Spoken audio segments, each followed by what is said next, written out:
Regardez, on va essayer de parler un petit peu évidemment de Toubi Shvat, c'est la journée de Toubi Shvat. Ça correspond à quoi? C'est quoi cette idée de célébrer une fête des arbres fruitiers, je précise bien, pas de l'agriculture, pas de l'écologie, mais des arbres fruitiers. Donc c'est pas tant le blé, l'orge, les concombres et les tomates, ni les poivrons. Ce sont les cerises, ce sont les cerisiers, les manguiers, les figuiers, les oliviers, bref.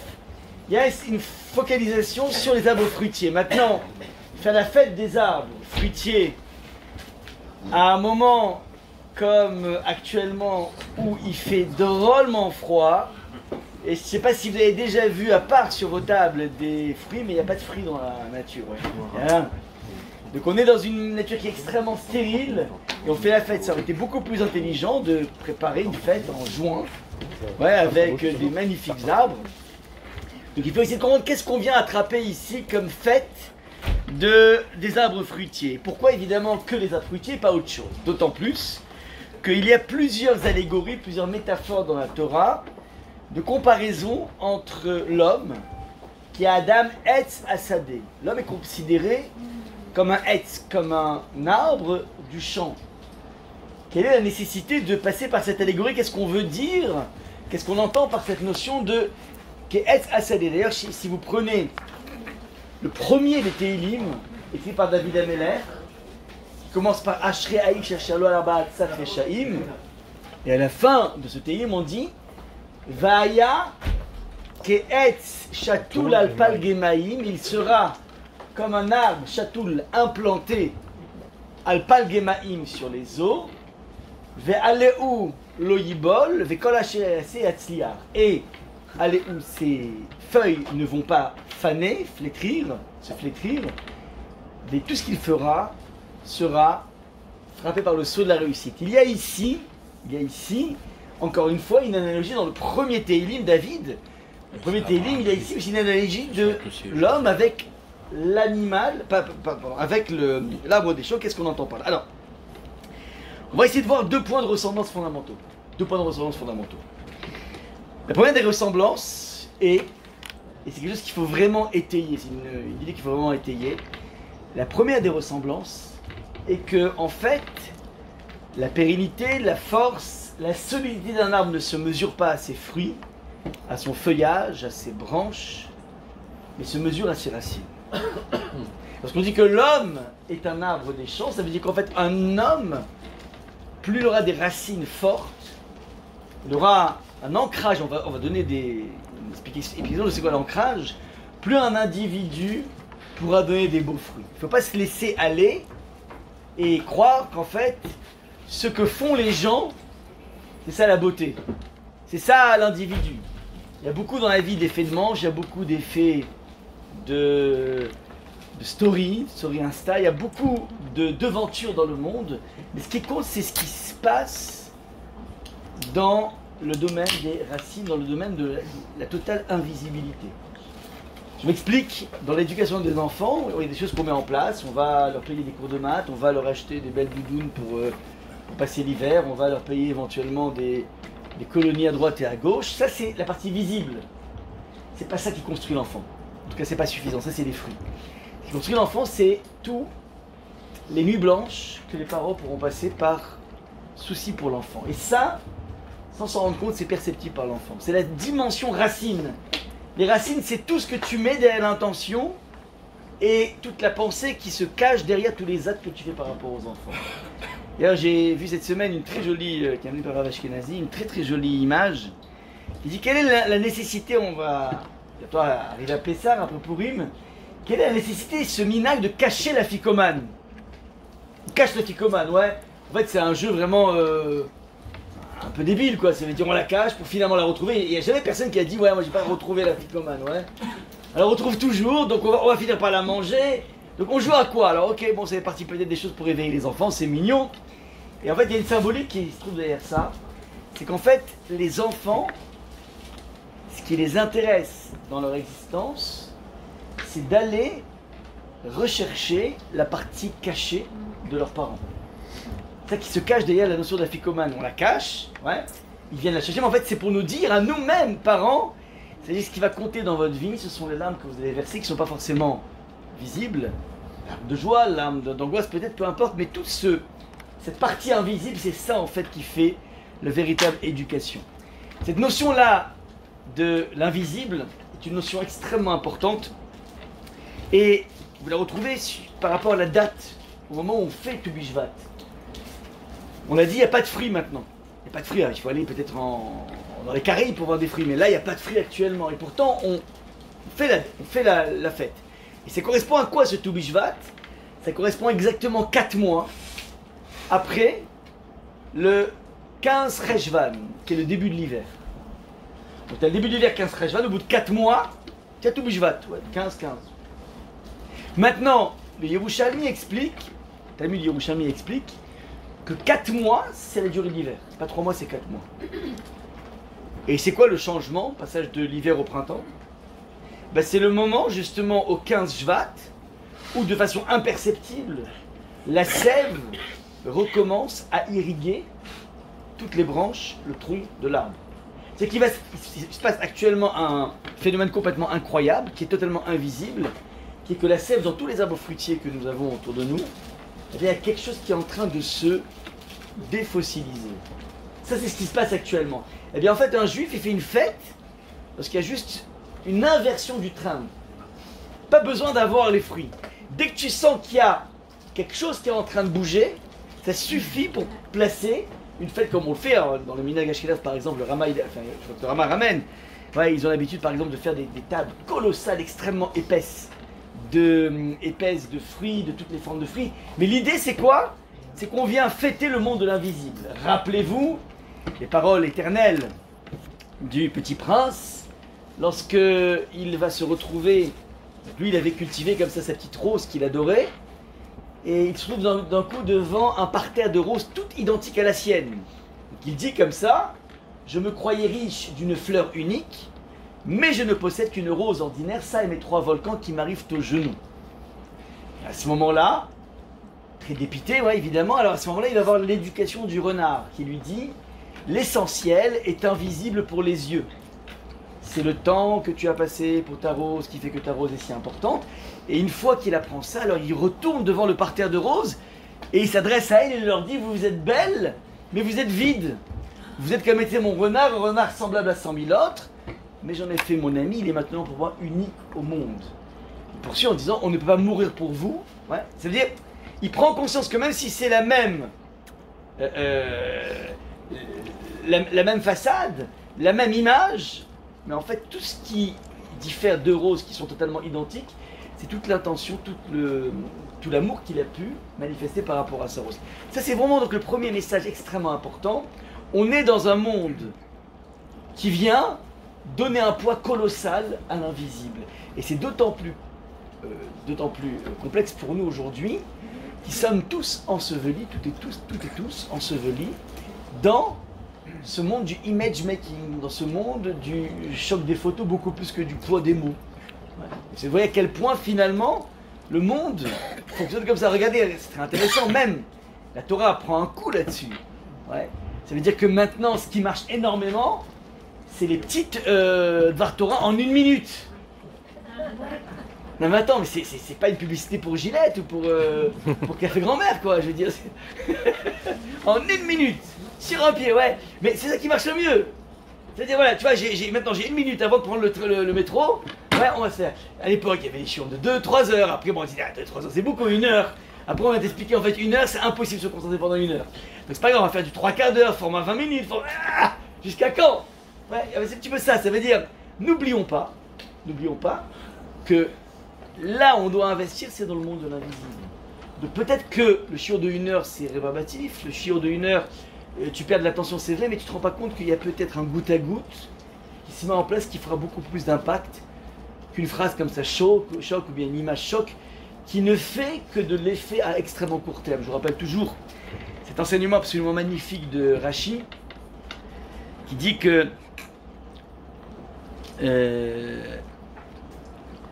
non, j'ai pas le temps de faire, c'est pas grave. Mais voilà. En tout cas, ce que je veux dire, c'est qu'il y a un piège de l'image et la fête de Tu Bishvat peut nous amener déjà, d'ores et déjà, à travailler par rapport à ça.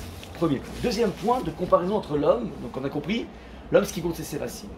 Quand il y a un fondement très fort, une éducation très forte qui vient d'une vraie lignée, ça fait une différence incroyable. Je vous donne un exemple que j'ai eu hier donc j'étais à Lyon, et c'est un ami qui m'a appelé, il est Rosh Kollel là-bas à Lyon, un Talmid Chacham, et il m'a raconté que une fois qu'il a eu tous ses diplômes de rabbin, il a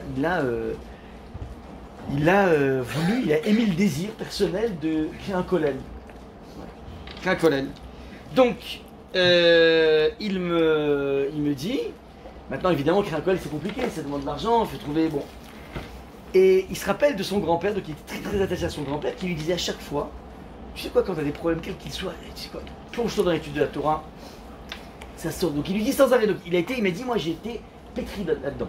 J'ai un réflexe, dès que quoi qu'il se passe, je me plonge dans la Torah. Et là, qu'est-ce que j'ai fait?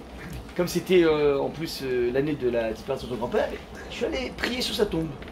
Et j'ai dit, écoute, regarde, si tu peux être un bénéficiaire, si tu peux intercérer là-haut dans le ciel, pour que ça puisse intervenir, tu puisses intervenir de façon à ce que je puisse créer ce collège, j'en avais vraiment envie. Il m'a dit, je reviens d'Eretz, je prends le train, d'un coup je reçois un coup de fil d'un bonhomme. Il me dit, tu te rappelles de moi, on s'était vu il y a 3 ans, ouais. Il dit, voilà, j'ai envie de monter un collège. Et le bonhomme, ils ont créé un collège qui a duré pendant 5 ans. Et c'est du budget, ça veut dire qu'il faut payer les avrechim, 12 avrechim, ouais, plus le roche collège, plus le lieu, plus... Et c'est incroyable. Maintenant, ce que j'ai vu chez lui, c'est très intéressant, c'est le fait qu'il avait des racines très très fortes.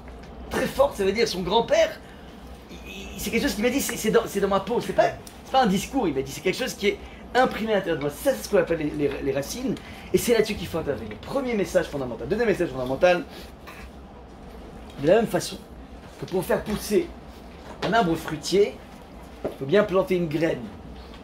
Ce qui est très intéressant, c'est ça le parallèle avec l'homme, pour que la graine puisse éclore, elle passe d'abord par une phase d'enterrement dans le sol, dans la terre, ouais, la bonne terre, qu'on enterre, après on la noie avec de l'eau, après on remue, donc on la bouscule, et après être passé par toutes ces phases de démolition, de destruction, de fragmentation, de façon presque incroyable, alors que la terre est tout simplement vide, d'un coup, pac, tu vois une pousse qui commence à jaillir, une irruption qui vient de nulle part, mais nous on ne connaît pas, on n'est pas des pecnos, quoi, donc on ne sait pas c'est quoi la nature, mais les personnes qui ont la chance d'avoir un petit potager n'importe quoi pourront voir, c'est assez fabuleux, c'est aussi fabuleux quelque part qu'un test de grossesse qui est positif, quoi, ça veut dire c'est waouh, c'est qui l'eût cru, ouais, qui l'eût cru, bon. Donc, maintenant, ce qui est intéressant, c'est qu'en fait il n'y a de germe qu'à partir du moment où on est passé par cette phase de putréfaction, ouais, de pourriture. Mais en fait, ce qu'il faut comprendre, c'est qu'un individu ne peut accéder à sa véritable hauteur et continue à gravir dans sa hauteur qu'à partir du moment où l'individu est capable de passer par une phase où il va être totalement démoli. La démolition chez un individu, c'est pas le début de la déprime, c'est le début d'une nouvelle croissance dont il ne connaît pas encore les contours, mais il y a toujours derrière quelque chose qui moisit, la faculté de voir rejaillir quelque chose qui n'existe pas, de jaillir même quelque chose qui n'existait pas du au préalable. Voilà donc les 2 points de similitude fondamentaux, qui doivent être des éléments de réflexion pour nous. On vient fêter ces fruits qui sont issus d'un moment forcément où il y a eu une putréfaction quelque part. Ça c'est donc un point extrêmement important. Lorsqu'on veut dans la vie rester soi-même, eh bien en fait on peut rester des égalités remarquables, des identités remarquables, c'est ce que tu peux dans la vie. Mais si tu veux vraiment grandir pour de bon, il faut être capable de prendre conscience que les claques que j'ai reçues, que les blocages qui se présentent à moi, sont tout autant d'opportunités pour tout simplement dévoiler tous les fruits qui se trouvent à l'intérieur de moi. Et voilà un petit peu le deuxième message assez fondamental. Ouais. Je vous ai marqué dans le document ici donc le début de la Mishnah dans Avot, dans Rosh Hashanah qui dit Bechad Bejvat Rosh Hashanah Leilan, qui dit vrai Bet Shammai ou Bet Hillel Omrim Bechad Mishasa Bebo. Donc c'est le 15 Bejvat que il y a ce renouvellement, donc la fête. Je vous donne une petite parenthèse. Au niveau de la Mishnah, la date du de Tou Bishvat n'était pas une date de fête. Ouais, c'est-à-dire qu'en fait, c'est juste une date qui permettait au niveau halachique d'avoir une clarté au niveau des prélèvements que l'on fait. Vous savez que lorsqu'on avait donc, en Israël, lorsqu'on a même jusqu'à aujourd'hui, lorsqu'on a aujourd'hui un champ en Israël de quoi que ce soit, des olives, peu importe, eh bien, elles méritent un prélèvement à la source. Ouais, c'est-à-dire qu'en fait, imaginons que j'ai, après la halakha, une quantité d'olives de 100 kg, par exemple, 100 kg et 50 grammes, eh bien, j'ai un devoir de donner 50 grammes à un Kohen, donc qui dépasse, c'est la Trouma Gdola. Ensuite, Maaser Rishon, 10% des 100 kg, donc 10 kg à qui? À un Lévi. Ouais. Ensuite, après ces 10 kg, le Lévi qui reçoit 10 kg, il doit prélever 10% de ces 10 kg à qui? Pour le Kohen. Donc le Kohen aura eu 50 grammes plus 1 kg pour ceux qui suivent. Maintenant, il me reste 90 kg. Moi, Israël, je dois encore prélever 10% pour soit un pauvre, soit prendre ces 10%, 9 kg en l'occurrence, aller les manger à Yerushalayim. On m'obligeait à avoir un contact 2 fois tous les 7 ans à monter à Yerushalayim. Voilà un petit peu donc ce qui se passait. Donc bilan des courses sur mon chiffre d'affaires de 100, il ne me reste plus que 81%, un peu moins de 81%, ok? Donc en fait, on avait un prélèvement à peu près d'un peu plus de 19% à la source. C'est la TVA. C'est même pas la TVA, il est sympa, il voit les choses du beau côté. Donc c'est même pas la TVA qui allait directement pour l'extérieur.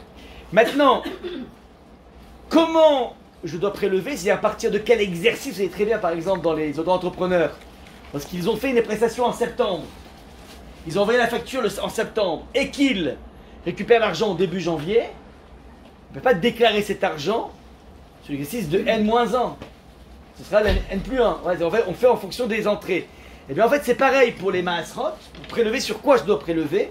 Je dois prélever sur des fruits dont le bourgeonnement s'est passé avant Tou Bishvat. Donc si ça a bourgeonné avant, donc c'est un fruit qui, même s'il va éclore après, dans 2 mois, peu importe, c'est un fruit qui fait partie de l'exercice N-1. Si le bourgeonnement est après, c'est N+1. Et je ne peux pas prendre des olives qui ont bourgeonné, qui ont bourgeonné avant Tou Bishvat et qui vont servir de prélèvement sur des olives d'après. Voilà, c'est juste une notion technique. Il n'y avait que ça qui se passait. Maintenant, il n'y a pas de fête. Maintenant, ni la Torah, ni les maîtres de la Mishnah, ni les maîtres de la Gemara, ni les maîtres ont imposé une fête de Tou Bishvat. Alors d'où ça vient? C'est une fête qu'on appelle une fête spontanée, c'est le peuple qui a mis ça en place. Ouais. Alors si les Tunisiens ont mis en place la Seuda Titro, eh ben, le peuple juif a mis en place une Seuda particulière pour Tou Bishvat avant les Tunisiens. Ouais, c'est un petit peu avant. Ouais. Et c'est quoi l'idée? L'idée en fait est géniale. C'est une idée, en plus c'est une fête qui est née, même pas en Israël, qui est née en Chutz Laaretz. Pourquoi? Parce que toutes ces notions-là, ouais, de Maaser, c'est bien une production agricole en Israël. Or, vous savez pertinemment que de l'an 500 à l'an 1500, il n'y a pratiquement pas eu de juifs, en tout cas pas eu de communauté juive en Israël. Ouais, pendant 1000 ans, 500 000 ans, les premiers juifs qui vont remonter en Israël, comme le Harizal, comme le Sheikh HaKadosh, comme son élève Rabbi Chaim Vital, comme le Rabbi Yosef Karo, toute la pépinière de Tzfat, les géants de Tzfat, Rabbi Moshe Alkabetz, l'auteur de l'Echadodi. Allez sur le cimetière de Tzfat, là-bas, il y a le mikvé du Harizal, vous verrez un petit peu la pépinière de géants de la Torah qui sont là-bas. Ça date du 15e siècle. Ils ont compris en fait qu'il y avait un message fondamental à vivre en Israël, donc au péril de leur vie, c'est compliqué, ouais. Alors, certes, le Ramban Nachmanides a fini ses jours à Hebron. Il est enterré juste à côté des. Ouais, enfin, à l'extérieur de l'enclave, mais il y a le tombeau du Ramban. Donc, là, certains individus sont montés au péril de leur vie en Israël pour vivre, pour finir leur vie en Israël, mais attention, c'était juste complètement épisodique. Pas eu un yishuv israélien. Et d'ailleurs, c'est intéressant, 1000 ans de déconnexion de la terre d'Israël, c'est la raison pour laquelle nous n'avons pas de certitude sur le nom des personnes qui se trouvent sous les tombes. Je m'explique. Puisqu'il y a eu 1000 ans de coupure. Le Harizal, quand il est revenu en Israël, il voit marqué Beth Shammai là-bas dans le nord à côté de Méron, et il dit mais j'en sais rien. La pierre tombale a été déplacée. Alors en fait, par sa puissance kabbalistique, il a réussi à authentifier les tombes. Donc toutes les tombes du nord sont authentifiées. Rabbi Shimon Bar Yochai, Rabbi Meir, Alanes, tout ça, c'est authentifié. Le sud n'est pas authentifié. Donc quand vous allez à Ir David par exemple, ne croyez certainement pas que David est enterré là-bas. Même s'il y a un tombeau de David. Comme c'est le sud, il n'a pas été authentifié. Donc en fait, on n'a aucune certitude. Ouais. Donc les tombes du nord sont authentifiées. Bref, juste pour une petite parenthèse. Ça c'est le travail, le boulot qu'a fait le Harizal. En plus, il a fait rapide le boulot parce qu'en fait, je crois qu'il est monté à 33 ans, il est mort à 39 ans. Ouais, donc en fait, il a pas eu beaucoup d'années de vie, ouais, le pauvre. En tout cas, il a fait des choses incroyables avec très peu d'énigmes. Bref, c'est juste le point. Maintenant, donc je répète, les notions de Maaser concernent une production israélienne. D'ailleurs, si vous avez des dates, Medjoul d'Israël, n'oubliez pas de prélever Maaser. Pas les prendre comme ça dans le marché. Même si vous l'achetez au cachet, faites attention, il faut prélever le Maaser. Parce que c'est une production qui a été faite en Israël, ils n'ont pas forcément fait. À un moment, ils font pas, parce qu'ils en voient pour l'exportation, ils font pas. On ne peut pas prendre des avocats d'Israël ou n'importe quoi, ou de quelque chose production, parce que c'est soumis à du Maaser. Il y a une formule dans le Patachilé, vous verrez. Donc il faut mettre ça en place, petite parenthèse. Maintenant, puisque le Maaser ne concerne que les fruits d'Israël, et pendant 1000 ans, il n'y avait pas de juifs en Israël, donc il n'y avait pas non plus d'importation-exportation. Donc finalement, en 1000 ans, on a de quoi oublier toutes les notions de prélèvement. Et là, vous, je vous parle de prélèvement, vous ne connaissez pas ça. Je viens de vous apprendre qu'en fait, qu'un produit israélien, il a besoin d'être prélevé. Ouais. En Israël, on cause pas de ça, on cause de Torah, mais on cause pas de ça, oui. Donc les enfants d'Israël, ils ont dit, mais c'est pas possible, on va perdre les réflexes de Maaser. Et comme on n'a pas envie de perdre les réflexes de Maaser, donc on va créer une fête, en fait une fête hypersionniste, ça veut dire une fête qui nous connecte avec Israël. Donc on va se trouver au Guatemala, on va se trouver à Melbourne, mais je parle dans les Rishonim, hein. Donc on va se trouver, je sais pas, en Provence, ou peu importe. On va marquer le coup Kaja parce que demain, on va remonter en Israël. Il faut qu'on soit up to date pour pouvoir gérer les Maaser, un peu à l'instar du Chavetz Chaim au début du XXe siècle, qui s'est spécialisé dans l'étude de Kochim, une partie du Talmud qui n'est pas étudiée parce que finalement ça concerne le Beth Amikdash. Oh, comme il n'y a pas de Beth Amikdash depuis 2000 ans, donc c'est un petit peu caduque, c'est un petit peu désuet comme étude. Et il dit, mais vous êtes fous, vous rigolez ou quoi? Demain il y a le Beth Amikdash. Maintenant je vais arriver, moi je suis Cohen. Je ne saurais même pas quoi faire. Comment on fait un corban? Comment... Donc il s'est formé personnellement dans ces études que le Mashiach allait venir, qu'il y aurait le Beth Amikdash, pour être up to date. Il y a le fleuron des yeshivot, aujourd'hui c'est Brisk. Et bien à Brisk, ils étudient à fond ça. Alors pas parce qu'en fait ils veulent prêt, c'est pas parce que c'est des Kohanim qui veulent prêt pour le Beth Amikdash, parce qu'en fait c'est les parties les plus complexes du Talmud, plus subtiles. Ouais, le nec plus ultra de la réflexion talmudique sont dans le côté, donc ils sont là, ils passent 7 ans, 8 ans à n'étudier que ça. Ouais, donc c'est juste une parenthèse. Donc voilà. Donc c'est une fête qui te permet de te connecter à Israël. Enfin, autre point très important. Il y a un Yerushalmi qui est connu, qu'il faut connaître dans la culture juive, ouais, que je vous ai mis ici. Pourquoi Akadosh Baruch Hu a créé des arbres fruitiers? Qui créent du blé, c'est normal, on ne peut pas vivre sans blé, sans pain. Ouais, on a besoin des silos de blé de l'Ukraine, pas que pour nos cornflakes, mais aussi pour le pain, pour la farine et tout ça. Donc le blé est fondamental. Les fruits ne sont pas fondamentaux. Ouais. C'est juste pour le fun, c'est juste pour la saveur, pour l'odeur, pour la beauté. Il aurait pu très bien créer un monde qui est sans fruits. Alors l'élément de réponse qui est très important à comprendre, ce qui est marqué dans les Yerushalmi, c'est qu'en fait Rabbi Chizkiya dit au nom de Rabbi de Rav, un homme devra rendre des comptes de tout ce que son œil a vu et qu'il n'a pas dégusté. Vous entendez ce qui est marqué ici? Un homme qui monte là-haut, il a check-up. Qu'est-ce que tu as élevé? Est-ce que tu as fait du business avec Emouna, ouais, et pas en truandant, ouais. Tu as fait du forex ou tu as fait des choses bien comme il faut, ouais. Il paraît qu'il y a encore des scandales là, terribles. Après le carbone, ouais, après le CO2, il y a des nouveaux trucs là, il paraît. C'est un truc de fou. Les énergies, je sais pas, il y a eu 7 personnes qui se sont fait choper justement à Lyon. J'étais hier, mais c'était pas moi. Non, comme j'étais chez des Lyonnais, ils m'ont dit. Non, j'étais chez des Lyonnais, ils m'ont dit, c'est un truc de fou, c'est des gens qu'on connaît, tu vois, bon, c'est terrible, bref. Bon. Donc voilà, alors, ouais, donc est-ce que t'as fait de l'argent de façon propre ou pas? Eh ben, autre question. T'as fait un voyage aux Caraïbes, en Afrique du Sud ou je sais pas où.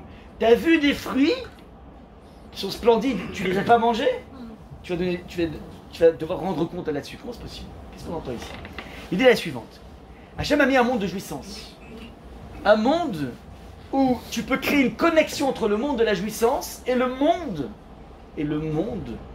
du rapport à Hachem. En fait, chaque élément de jouissance est un moment extraordinaire pour pouvoir créer du lien avec Hachem. Il est sympa Hachem. Il nous fait des cadeaux de façon à ce qu'on ait un travail de reconnaissance vis-à-vis de lui qui nous permet de créer des liens.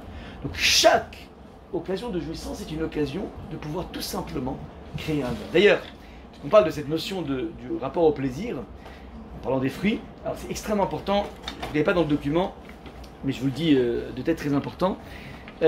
On a une ligne de démarcation extrêmement claire avec toutes les autres religions. Toutes les religions, toutes les monothéistes ou pas monothéistes, peu importe, sont d'accord sur le fait qu'il existe une partie chez l'homme matérielle, charnelle, et une partie spirituelle.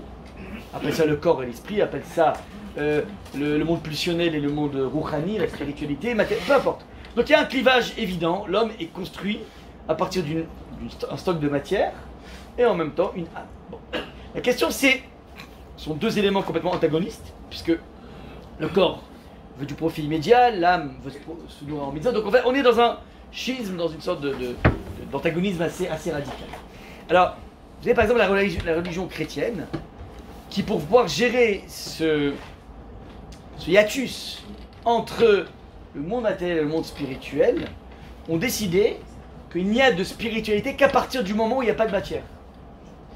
Donc plus on va se déconnecter de la matière, plus on a des chances d'être spirituel. D'où le fait que, en théorie, je dis bien en théorie, ouais, les hommes religieux, les religes du monde chrétien, sont des gens, enfin en tout cas catholiques, pas forcément anglicans, mais catholiques, pas les protestants, sont censés faire vœu de chasteté. Sont censés faire, voilà, censés.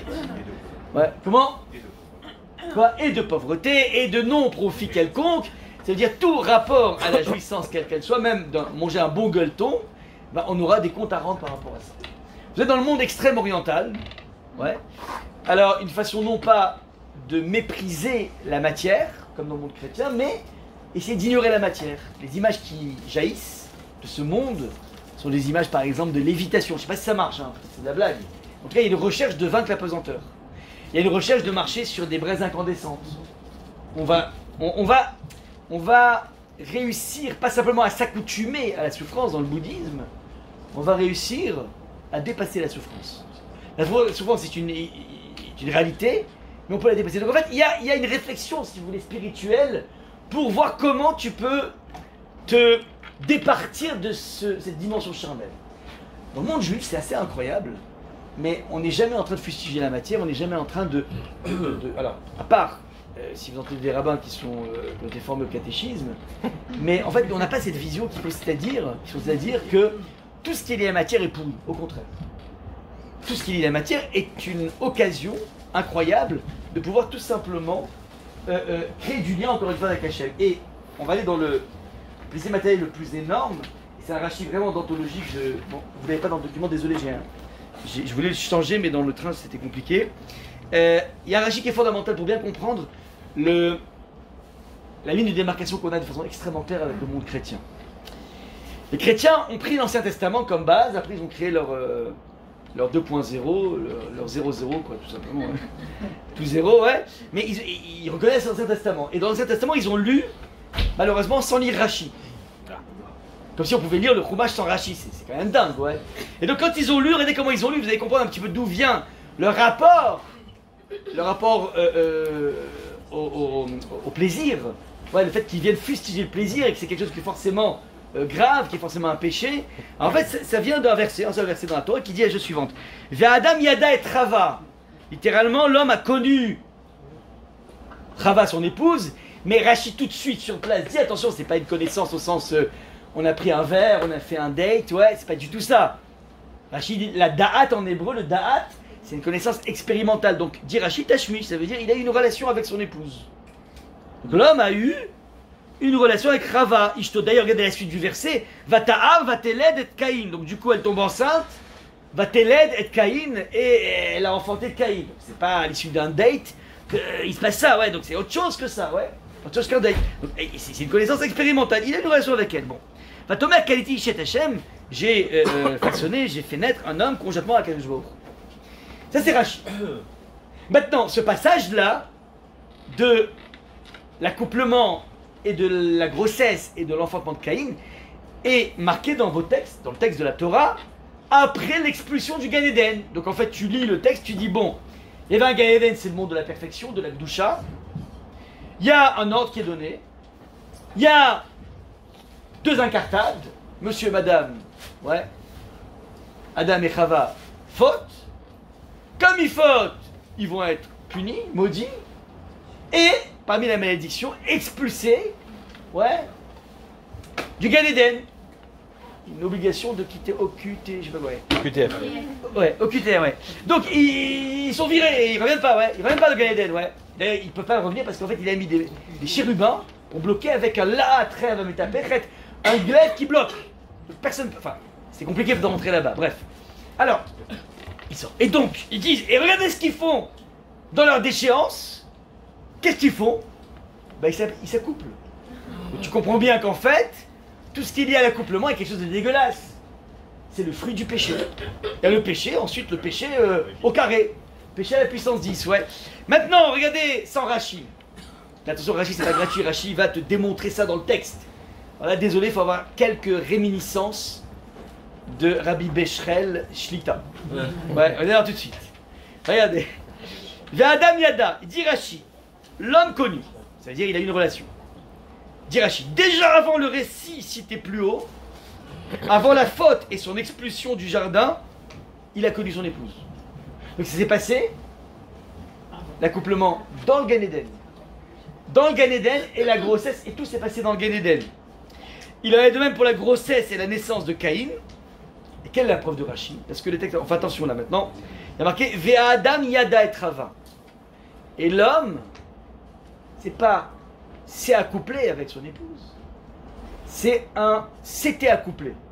Ça veut dire, en français je crois que c'est un plus que parfait ou bien un passé antérieur, désolé, moi c'est très très loin, Becherel, il y a des gens beaucoup plus jeunes que moi ici. Et si vous n'avez pas à me rétoquer, c'est que soit vous n'étiez pas bon en CE1, soit... Ok. Donc regardez, alors regardez la preuve de Rachi, regardez comment c'est intéressant. Car si le texte avait porté, ouais, Vayeda Adam, il y a marqué Ve Adam Yada. Mais si le texte avait marqué Vayeda Adam, donc on aurait mis le verbe, et l'homme s'accoupla, et s'accoupla l'homme, et s'accoupla, ça veut dire que c'est en fait, on est dans la suite. Mais puisque le texte ne dit pas Vayeda Adam, mais on dit Ve Adam Yeda, et l'homme s'accoupla, alors c'est un plus que parfait, dit-il. Car si il avait porté Vayeda au lieu de Yada, cela aurait voulu dire qu'il a eu des enfants après avoir été chassé. Plus, donc je répète le texte, il dit Adam Yada, ça veut dire et bien auparavant, quant à l'homme, il avait conçu, il s'était accouplé. Ça veut dire qu'en fait, on est en train de te dire une sorte de... Et on peut faire ça dans un récit. Ouais, dans Balzac, c'est bourré de ce type de choses. On te parle de quelque chose qui va passer, et après on veut te remonter, pas dans la suite de ce passé, mais on dit, mais bien auparavant, il s'était passé ça. C'est ça qui s'est passé.